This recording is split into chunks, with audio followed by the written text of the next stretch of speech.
Beaucoup de choses à apprendre de Cheikh Mouhamed El Moustapha Sy. Parce que quand il prenait ses responsabilités en 1993, en 1994, face aux dérives du régime socialiste, quand il orientait la jeunesse, quand il apprenait à la jeunesse de prendre ses responsabilités, en ce moment-là, on n'entendait pas beaucoup de voix. Donc il a toujours été un exemple pour la jeunesse, un exemple pour les hommes politiques, mais un exemple pour les religieux. Alors pour revenir sur l'histoire, les femmes dévouées d'Al-Mourchid ont, comme on le dit, lié l'utile à l'agréable, ont allié l'utile à l'agréable en commémorant cette journée historique de Ndiakhaté, mais en même temps en organisant une randonnée pédestre. Une randonnée pédestre, tout simplement parce que la santé occupe une place primordiale. Aujourd'hui, nous allons organiser une randonnée. Vous voyez nos mamans qui sont là, les jeunes, les moins jeunes. On va marcher de Ndiakhaté à Tivaouane. C'est un moment de détente et de sport. Mais arrivé à Tivaouane aussi, on va organiser des panels.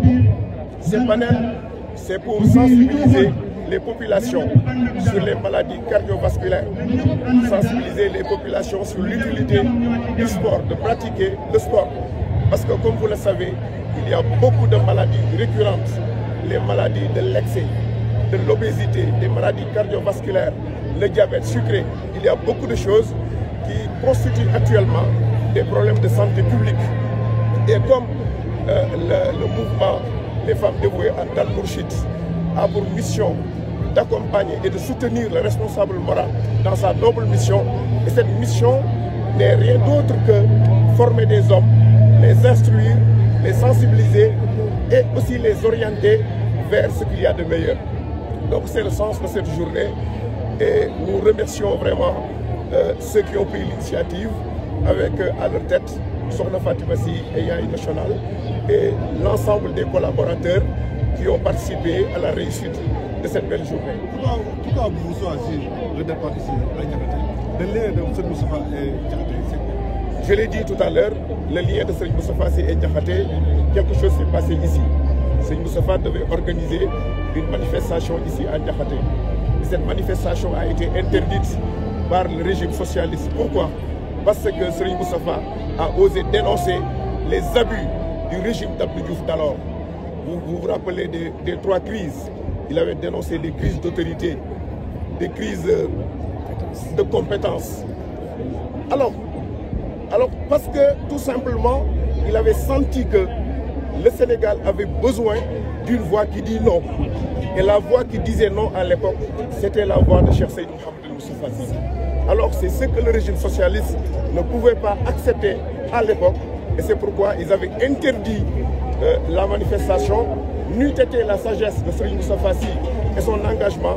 il y aurait cette nuit-là un hécatombe, il y aurait carnage ici à Ndiakhaté. Mais grâce à sa clairvoyance, grâce aussi à sa sagesse, il a su déjouer les pièges et il a su maintenir son action sans qu'il y ait effusion de sang.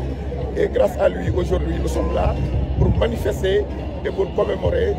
cet événement historique. waaw daje bi li ko waral wax naa ko léegi ci tubaab ñu baal ma nga waa xaw a socc mooy fii ñu taxaw mooy Ndiakhaté. Ndiakhaté nag dafa am lu mag lu muy symboliser ci histoire Serigne Moustapha Sy. Bés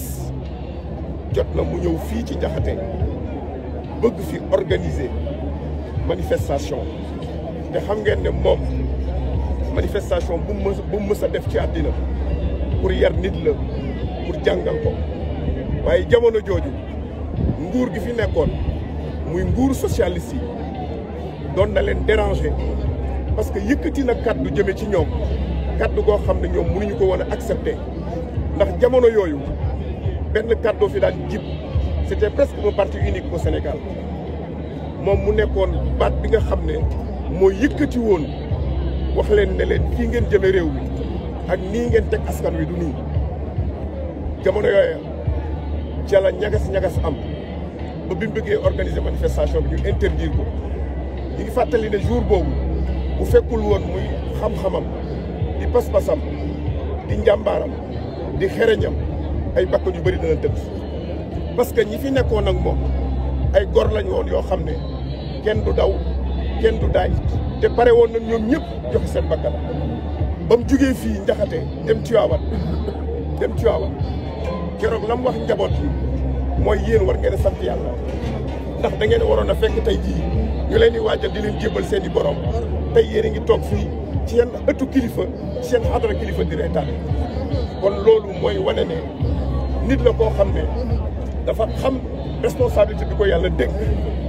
loolu nag 30 ans après les femmes dévouées dal Mourchid nga xam ne ki ko jiitee di soxna Fatima si doomam ak suñu yaayu daara ñu décidé ne danañ fàttali loolu génération bu bees bii pour wan leen ne leen ki ngeen am ba muy wax kenn waxul ba muy jël responsabilité bi kenn jëlu sa responsabilité ba muy taxaw réew mi kenn taxawu ko pour ñu xam ko ndax histoire dafa baax ñu koy fàttali nit ñi waaye nag ñu boole ci lu dàqat yi mooy buñ ko defee ba pare daan ci boole tàggat yaram ndax tàggat yaram dafa bokk ci yi nga xam ne dafay dimbale wér-gu-yaram ndax ñi ngi médecins yi yëpp jàngale nañ ne feebar yu bëri yi nga xam ne mooy dal askan wi mi ngi dellu ci li ñuy tuddee feebar yoo xam ne maladie de l'excès la mooy lekk gu bëri te doo yëngal sa yaram diabète yeeg problème mu tension yeeg problème mu xol yeeg ak yeneen yu bëri loolu moom moo ko indi moo tax dañoo bëgg a départ fii ci Njaxate muy lieu bu historique bu symbolique dox dem Tiwaawan bu ñu àggee ba këram ñu déglu médecins yi jàngalaat ñu sensibiliser ñu orienté ñu kon ñi ngi sant les femmes dévouées ñoom ñi nga xam ne ni ñoo ñu tànnal bis bu historique bi waaye boole waaleel ñu ci dimbale ñu pour ñu tàggat suñu bopp maintenir suñu santé lii mooy li nga xam ne moo woon bés bi ñu ñaan yàlla mu mottali ko ci jàmm ci suñu président su responsable moral Cheikh Seydou Mouhamadou Moustapha Sy nga xam ne lu jim jàpp te moom mooy jàpp li fi xew lépp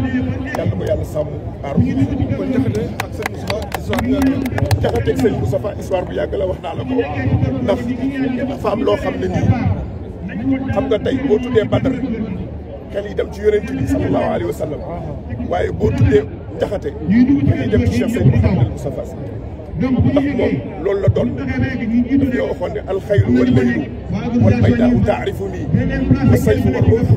wal qirtaasu wal qalam waaw dafa nee na am na koo xam ne ndonoom bi mu doon ci mag yi